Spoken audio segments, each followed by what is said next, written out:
বাংলার সাহিত্য ও সংস্কৃতির মেলবন্ধন রূপমঞ্জুরি।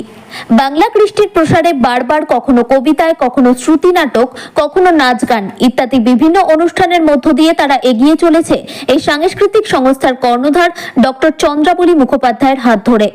31শে জুলাই কলকাতার জ্ঞান মঞ্চের মধ্যে আয়োজিত এই সন্ধ্যায় তাদেরই ডাকে অনুষ্ঠিত হলো দক্ষিণ বারান্দা থিয়েটার গ্রুপের প্রযোজনায় নাটককার মোহিত চট্টোপাধ্যায়ের বাইরের দরজা, যার অভিনয় ও নির্দেশনায় ছিলেন সৌমিত বসু। এছাড়াও অভিনয় করেন নীলাঞ্জনা দাস মণ্ডল, রঞ্জন দাস ও তুহিন মাইতি। এই দলের 129তম প্রদর্শন এটি। এই দিনের নাটকটি প্রতিবারের মতো এবারেও দর্শকদের প্রশংসা অর্জন করে।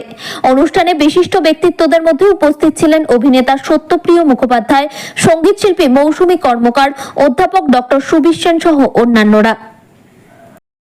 আমার ভীষণ ভালো লেগেছে, টিম ওয়ার্ক ভালো, একটা জায়গায় একটু চলকায়নি নাটকটা।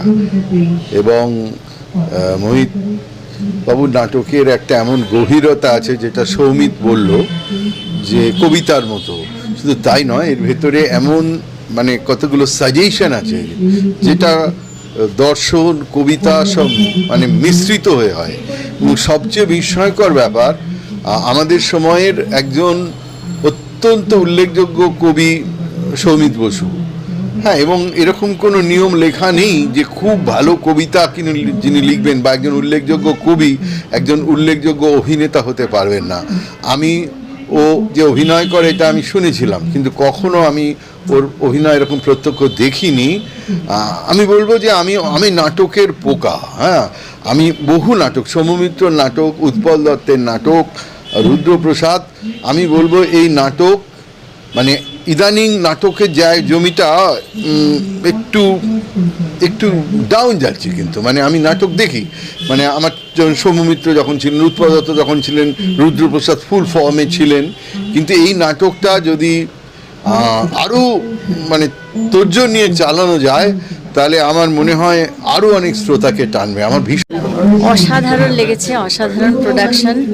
কবি সৌমিত বসুর পরিচালনায় যে এই সুন্দর প্রোডাকশনটা দেখলাম, এটা সত্যি হৃদয়ে টাচ করে গেল এবং চাইবো যেটা কলকাতার বিভিন্ন আরও অডিটোরিয়ামে যেন আমরা দেখতে পাই। সুবীর সেন, আমি দক্ষিণ চব্বিশ পরগনা কাকদ্বীপ কলেজে পড়াই। তো কাকদ্বীপের একটি সংস্থা দক্ষিণের বারান্দা, পরিচালক সৌমিত দা অসাধারণ কবি। এবং আজকে খুব ভালো লাগলো তিনি যে নাটকের উপস্থাপন করলেন, অসাধারণ মোহিত চট্টোপাধ্যায়ের নাটক, যেখানে কাব্য এবং ঘটনা একাকার হয়ে গেছে।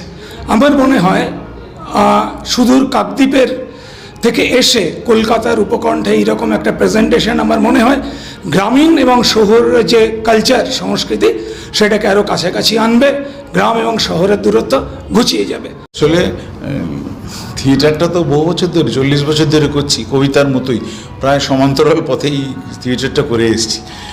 আর এই যে নাটকটা করলাম, এই নাটকটা সেজন্যই আমার খুব নিজের ভালো লেগেছিল, যেটার ভাষা, মোহিত চট্টোপাধ্যায়ের ভাষা, এনরিচ ভাষা, অত্যন্ত উন্নতম পর্যায়ের ভাষা। এই ভাষায় থিয়েটারটা করতে নিজেদের একটা চ্যালেঞ্জিং মনে হচ্ছিল যে এই মোহিত চট্টোপাধ্যায়কে যদি নামাতে পারি, এই নাটকটা নামাতে পারি, তাহলে যেন একটা কাজ হলো, দলের একটা কিছু হলো। তো এইভাবেই নাটকটা করা আর কি। এটা আমি করলাম 129তম। 200 তো পেরোবই ইচ্ছে আছে, কারণ এটার মধ্যে একটা ইটার্নাল কথা আছে। এই নাটকটার মধ্যে যে কোনো মানুষের ভেতর, সম্পর্কের ভেতর একটা সন্দেহ থাকে, সেই সন্দেহটা আমরা বারে বারে আমাদের শিক্ষা, আমাদের ভাবনা দিয়ে মেরে ফেলতে চেষ্টা করি, কিন্তু সে মরে না, সে পাহাড়লার মতন আবার বেঁচে ওঠে। তো এই ভাবনাটা, এটা চিরকালীন ভাবনা। তো সেই জন্য এই নাটকটা অনেক বছর ধরেই করা যাবে বলে আমার ধারণা। রূপমঞ্জির একটা খুব বড় কাজ করছে। ওরা কাব্যনাটের উৎসব করেছে এর আগে, তারপর শ্রুতি নাটকের উৎসব করেছে। ওরা আমাদের এই নাটকটা কল শো করালো, আমন্ত্রিত শো করালো। তো এই যে কাজগুলো ওরা করছে, এটা কিন্তু একটা ভয়ঙ্কর কাজ। ওরা ক্রমশ এই থিয়েটারের সঙ্গে, শিল্পের সঙ্গে যেভাবে একাত্ম হয়ে রয়েছে, আগামী দিনে এটা খুব কাজে লাগবে আমার ধারণা, বিশেষ করে তরুণ প্রজন্ম। কারণ ওদের দলে আমি শুনেছি 150-200 নাকি মেম্বার, সব ছোট ছোট মেম্বার, কম বয়সী, 18-20 বছরের। তো তারা প্রাণিত হয়ে এই কাজটা যদি চালিয়ে যায়, তাহলে কিন্তু আমাদের আজকের এই সন্ধ্যের শ্রমসাধনা সার্থক হবে। আজকে এই বৃষ্টি মুখর দিনে প্রেক্ষাগৃহ ভীষণভাবে ভরে গিয়েছে। প্রত্যেক দর্শক মণ্ডলীকে আমার পক্ষ থেকে, রূপমঞ্জরির পক্ষ থেকে অসংখ্য ধন্যবাদ। এবং বোঝাই যাচ্ছে এখনও দেশের মানুষ সংস্কৃতি ভালোবাসে, বাংলা সংস্কৃতি ভালোবাসে, মঞ্চ নাটক ভালোবাসে, গান নাচ সব কিছু ভালোবাসে। রূপমঞ্জরি যেটা সাহিত্য এবং সংস্কৃতির মেলবন্ধন, আমাদের কবিতা চর্চার পাশাপাশি এই যে নাচ গান, মঞ্চ নাটক, শ্রুতি নাটক এগুলোও আমরা করে থাকি। এবং আমরা মনে করি যে বাংলার সংস্কৃতির প্রসারে এগুলো হচ্ছে এক একটি পদক্ষেপ। চারিদিকে যেরকম অরাজক অবস্থা, সেখানে বেশিরভাগ কুটকাচালি না করে এই সমস্ত দিকে যদি আমরা মন দিই, তাহলে আমাদের মনটাও ভালো থাকবে এবং আমরা সংস্কৃতি চর্চা করে একটি উত্তরণের পথে এগিয়ে যাব।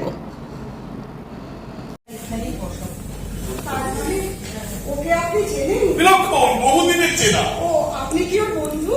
দুঃখে বন্ধু হতে যাবো, তোমার সঙ্গে দেখা হলো না, আমি একটা ঝামেলা পালাতে চাই। বুঝতে পেরেছি, একটা বিশ্রী রকমের উদ্দেশ্য রয়েছে আপনার। উদ্দেশ্য একটা আছে, কিন্তু কি দোষ করেছে আপনার কাছে আমি? আপনি আপনি আমাকে ভালোবাসেননি কেন? বললাম তো, আপনাকে আমি চিনি না কোনো কালে, দেখিনি বললাম তো, চেনেন আমাকে, জানেন, শুধু স্বীকার করতে পারছেন না। আমার অপরাধটা কি জানেন? বড্ড অসময় এসে পড়েছি। ঠিক সময় এসে পড়তে পারলে আমরা প্রত্যেকেই প্রত্যেককে চাই। হ্যাঁ, মনে পড়েছে, শুনুন শুনুন, দরজার বাইরে